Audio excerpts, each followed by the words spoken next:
सोचिए, आज जो भव्य राम मंदिर अयोध्या खड़ा है, क्या वो हमेशा से ऐसा ही था? नहीं, सदियों से अयोध्या की एक जगह को भगवान राम की जन्मभूमि माना जाता रहा।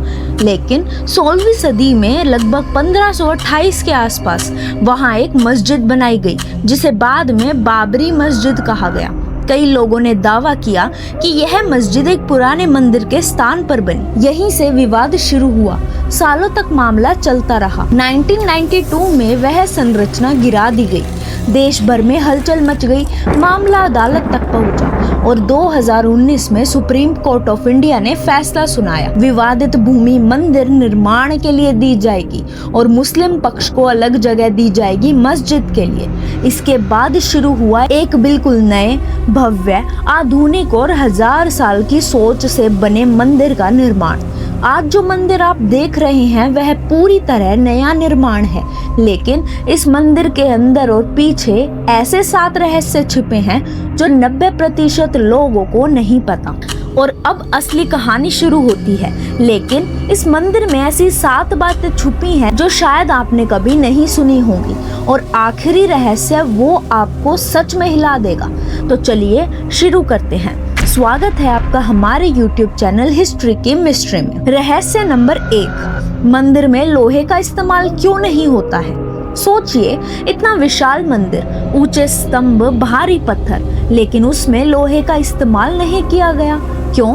क्योंकि लोहा समय के साथ जंग खा जाता है। 100-200 साल बाद वही जंग धीरे धीरे ढांचे को कमजोर कर सकती है, लेकिन यह मंदिर 1000 साल के विजन से बनाया गया है। इसीलिए यहाँ पत्थरों का इंटरलॉक तकनीक से जोड़ा गया है। हर पत्थर दूसरे को पकड़कर खड़ा है, जैसे एक विशाल पहेली।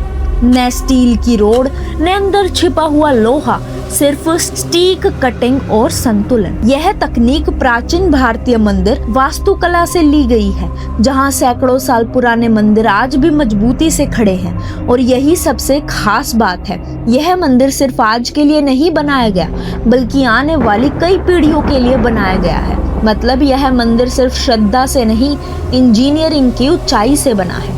उसके बाद रहस्य नंबर 2, रामनवमी के दिन दोपहर ठीक 12 बजे हजारों लोग मंदिर में मौजूद होते हैं। घड़ी की सुई जैसे ही 12 पर पहुंचती है और उसी क्षण सूर्य की एक किरण सीधी रामलला के मस्तक पर पड़ती है।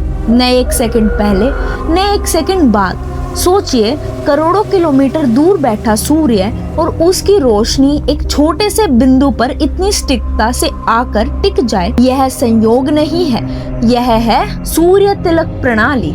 इसमें विशेष लेंस और दर्पण लगाए गए हैं। रामनवमी हर साल अलग तिथि पर आती है। इंजीनियरों और वैज्ञानिकों ने मिलकर ऐसा सिस्टम बनाया जो सूरज की किरण को पकड़कर उसे एक तय रास्ते से गुजारता है और अंत में वह प्रकाश रामलला के मस्तक पर तिलक बनकर ठहर जाता है। यह सिर्फ रोशनी नहीं, यह प्रतीक है, मानो प्रकृति स्वयं आकर अभिषेक कर रही हो।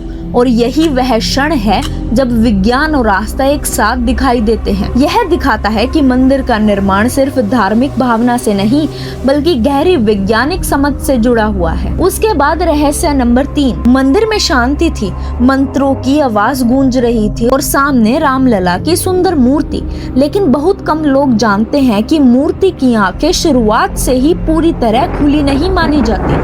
आखिरी समय पर एक खास विधि से मूर्ति की आंखों को पूरा किया जाता है। इसे ही नेत्र अनावरण कहा जाता है। यही वह पल होता है जब मूर्ति को जीवित माना जाता है। और सबसे खास बात, पहली नजर के लिए सामने दर्पण रखा गया। क्यों? ताकि जब आंखें खोली जाएं तो पहली नजर किसी इंसान पर नहीं, बल्कि अपने ही रूप पर पड़े। इसका मतलब क्या है?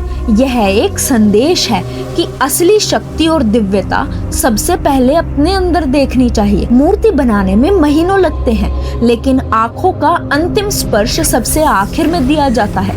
कहते हैं उसी पल से मूर्ति सिर्फ पत्थर नहीं रहती, बल्कि आस्था का प्रतीक बन जाती है। नेत्र अनावरण का वह क्षण सिर्फ एक रस्म नहीं, बल्कि बहुत भावुक और खास पल होता है। और सच कहें तो बहुत कम लोग इस परंपरा के बारे में जानते हैं। उसके बाद रहस्य नंबर 4। अब जरा उस पत्थर की बात करते हैं जिससे रामलला की मूर्ति बनाई गई है। यह कोई साधारण पत्थर नहीं है, इसे कहा जाता है कृष्णशिला।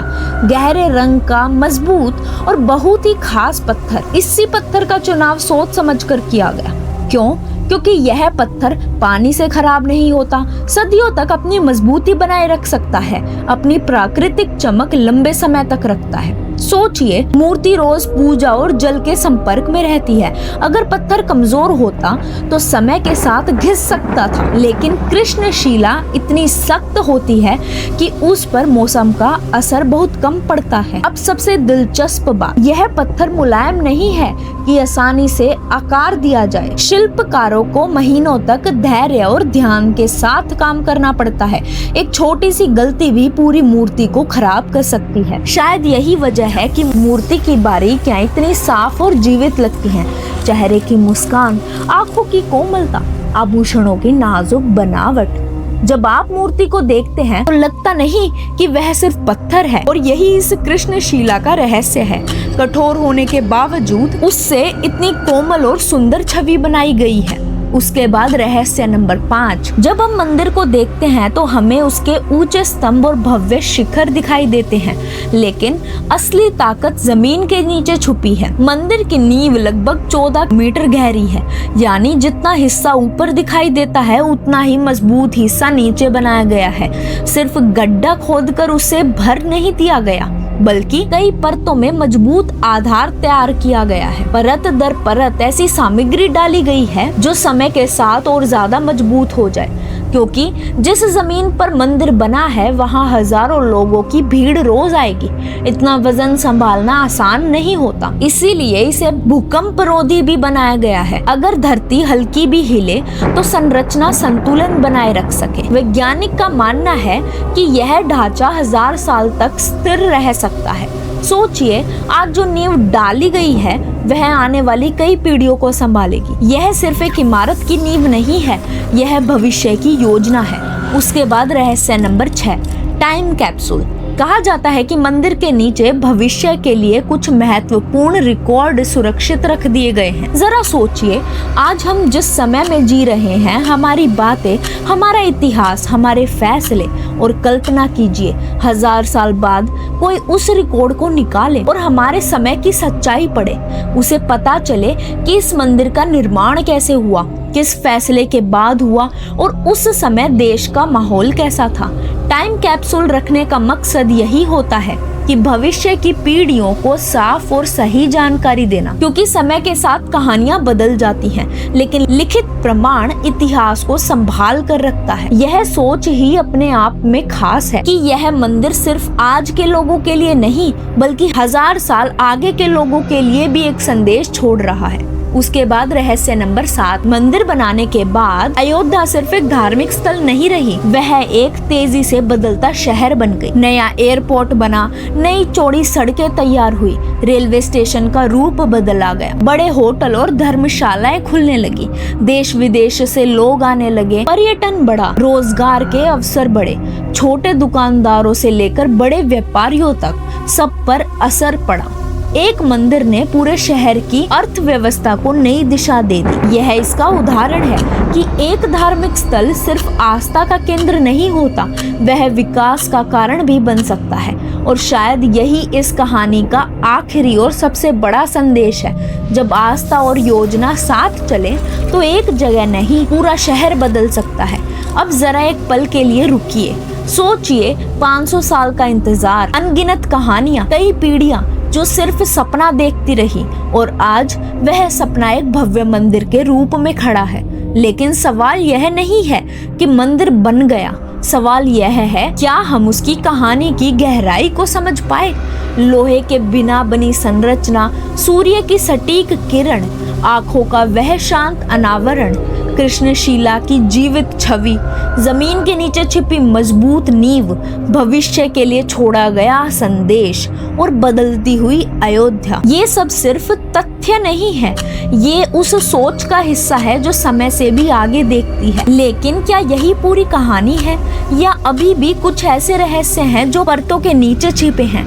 जिनके बारे में बहुत कम लोग जानते हैं। आशा करती हूँ आपको ये वीडियो पसंद आई होगी। ऐसी ही और वीडियोस के लिए चैनल को सब्सक्राइब करके वीडियो को लाइक करना मत भूलिएगा।